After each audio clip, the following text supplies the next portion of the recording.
ጉር ተሰማ። ሀገራችን ኢትዮጵያ በዓለም ካሉ ሁሉ ሀገራት መካከል በአህያ ብዛት የሚገዳደራት አገርም እንደጠፋም ተነገረ። በዓለም አቀፍ ደረጃ 500 ሚሊዮን በላይ አህዮችም እንዳሉም ተገለጸ። ነገር ግን አሁን ላይ በጣም ሰዎችን እያስደነቀ የሚገኘው በኢትዮጵያ ብቻ 10 ሚሊዮን በላይ የሚሆኑ አህዮችም እንዳለ እንዲሁም በኢትዮጵያ ከ10 ሚሊዮን በላይ አህዮችም እንዳሉም ተነገረ። በዓለማችን ላይ ደግሞ በጣም ትንሽ አህያ የሚገኝባት ሀገርም ሱሪናሚም እንደሆነችም እንዲሁም ተሰማ። ሰበር ዜና የኢትዮጵያ ውድ ወንድማችን በጣም አኮራን። ሃከሮችን ጉር ሰራቸው። መቀመጫቸውን በሳውዲ አረቢያ አድርገው የተለያዩ ሃከሮች አሁን ላይ በጣም የብዙ ሰዎችን አካውንትም ሃክ እያደረጉ እየወሰዱ ይገኛሉ። ከኢትዮጵያ ወንድማችን ናትናኤል ዳዊትም ከ1.2 ሚሊዮን በላይ ተከታይ ያለው አካውንቱን ሃከሮች ወስደውበትም እንደነበረ ይታወቃል። ነገር ግን አሁን ላይ የኢትዮጵያ ውድ ወንድማችን ከሃከሮችም ተፋልጦ ተቋርጦ አካውንቱን ለባለቤቱም እንዳስመለሰም እንዲሁም ተሰማ። በመቀጠል አሁን ላይ በትግራይ ክልል ታላቅ የተቃውሞ ሰልፍም እየተካሄደም እንደሆነም ተሰማ።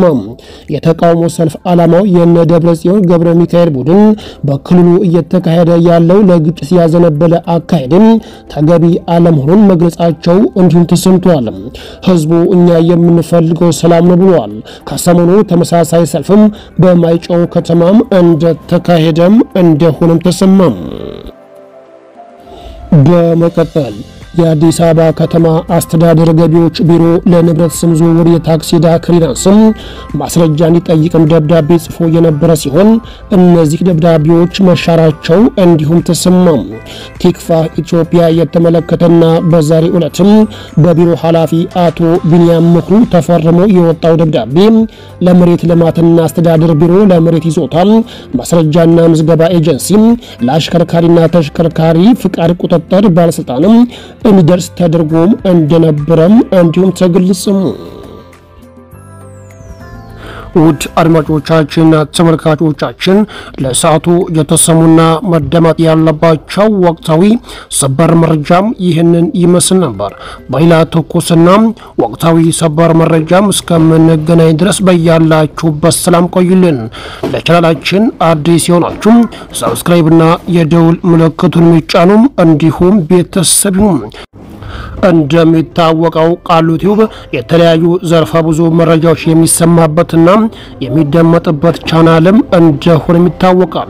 ቃሉ ቲዩብ በመጀመሪያ ደረጃ በዓለማችን ላይ የተሰሙና መደመጥ ያለባቸው ወቅታዊ ሰበር መረጃም የሚያስዳምጥ ቻናልም እንደሆነ ይታወቃል። በመቀጠል የውጭ ምንዛሬ ብላክ ማርኬት ሐዋላ ስንት ብር እየተመነዘረም እንደሚገኝ ወቅታዊ የውጭ ምንዛሬ ሙሉ መረጃም ለእናንተም የሚያስዳምጥ ቻናልም እንደሆነ ይታወቃል።